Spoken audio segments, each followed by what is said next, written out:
My family members are at Crown Hill Cemetery, and my late mom and I used to go to the Bricks and place a checkered flag in the month of May. The Bricks are there because the 4 founding fathers have their final resting place at Crown Hill Cemetery. A lot of people, Angela, don't know that, and a lot of other notables are there as well. And so I thought I really want to dig deep into this story about these racing notables who are buried at Crown Hill Cemetery, and that's why I was inspired to do the final finish line. So we're going to take you right now to Crown Hill Cemetery, to those bricks at the final finish line.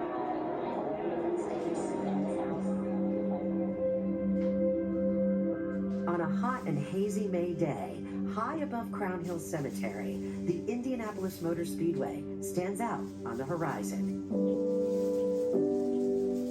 Down below, the final resting place of those who put the Indianapolis Motor Speedway on the racing map. Checker flag! Power and Penske win it! So the 4 founding fathers of the Indianapolis Motor Speedway are all laid to rest at Crown Hill Cemetery. They are all here. Carl Fisher was kind of the impetus of the Indianapolis Motor Speedway. He was a marketing genius, so to speak. He was a big promotions guy, and he had this idea to build a 2.5 mile over on the west side of Indianapolis to help make cars go faster. Alongside of him were Newby, Allison, and Wheeler. The 3 of them were kind of the financial backers. The first race was actually held in 1909. It was a 300-mile race that was stopped short because of track conditions. This did not frustrate Carl Fisher at all, so what he did, he said, okay, I'm going to repave this whole thing with bricks. And as we know, in 1911, the first race happened out at the Motor Speedway. All 4 forever etched into racing history and the bricks of the final finish line.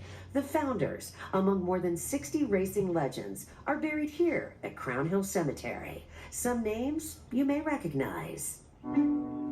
A Marmon, the Marmon Wasp, the first car that won the first Indianapolis 500. Duesenberg, a lot of people know the Duesenberg and the automotive family there. Cannonball Baker, his cross-country runs and motorcycle runs that he did across country and setting speed records. And Stutz, a lot of people are familiar with the Stutz names. Buddy McAtee may not be a household name, but a lot of people probably know his work, especially as president of IMS Productions, which produced and put on a lot of the races and the events surrounding the 500. Well, now we are going way back in history to the beginning of the Indy 500, and we are at Louis Schweitzer's mausoleum. After he was a driver, he served on the technical advisory committee there at the Indianapolis Motor Speedway, and the Schweitzer Award is given out each year after the 500 to the engineer who showed innovation, in automobile and automobile racing.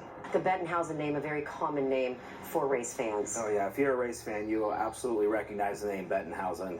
Not only Tony Jr., who was laid to rest here, but his dad Tony was a racer, and his brother Gary.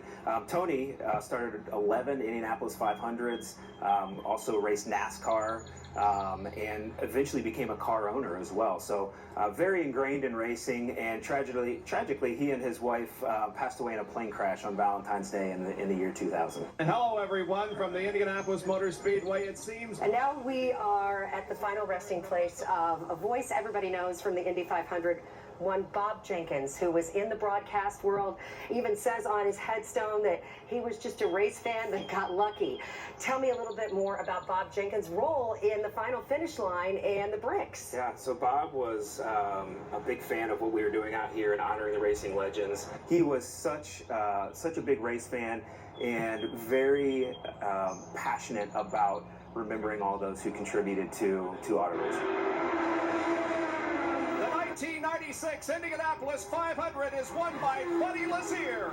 And Bob's endearing voice will live on through a new app guiding the Racing Legends Tour at Crown Hill. Jim Hurtubise remains one of the most well-known and popular drivers never to have won the Indianapolis 500. Jim Hurtubise was indeed a Hercules, a man of mythical proportions both on and off the track. I know he would be happy to know that his voice is living on here as people take these tours around Crown Hill Cemetery to learn about the racing legends who have been laid to rest here. Absolutely.